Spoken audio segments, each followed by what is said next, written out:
আসসালামু আলাইকুম। আজকে আম্মু আপনাদের সামনে মৃগেল মাছ দিয়ে জালি কুমড়া রান্না করে দেখাবে। তো কিভাবে এই জালি কুমড়া রান্না করতে হয় চলুন দেখা যাক। তো এটা রান্না করার জন্য আম্মু প্যানে পরিমাণ মতো সয়াবিন তেল এড করে দিল।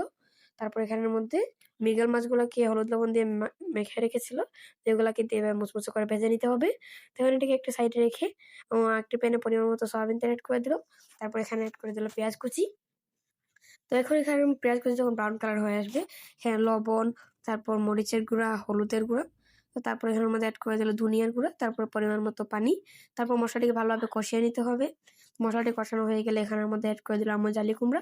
তো জালি কুমড়াগুলো এভাবে আম্মু কিউব করে কেটে রেখেছিল, যেগুলো দেওয়ার পর এভাবে করে মশলাটির সাথে ভালোভাবে কষিয়ে নিতে হবে। তো কষানো হয়ে গেলে এরপর যে ঢাকনা দিয়ে দিল। এরপর যে ঢাকনা ওঠানোর পর দেখতে পাচ্ছেন সেটি কিন্তু ভালোভাবে কষে এসেছে।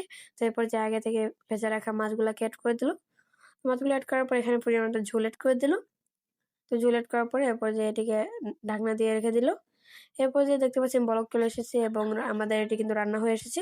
তো এরপর যে ধনেপাতা দিয়ে নামিয়ে নিলে কিন্তু তৈরি হয়ে যাবে আমাদের এই দারুণ স্বাদের জালি কুমড়া দিয়ে মৃগেল মাছ রান্নার রেসিপি। আর এটি খেতে কিন্তু দারুণ স্বাদ। ভিডিওটি ভালো লাগলে অবশ্যই লাইক করে দিবেন। আল্লাহ হাফেজ।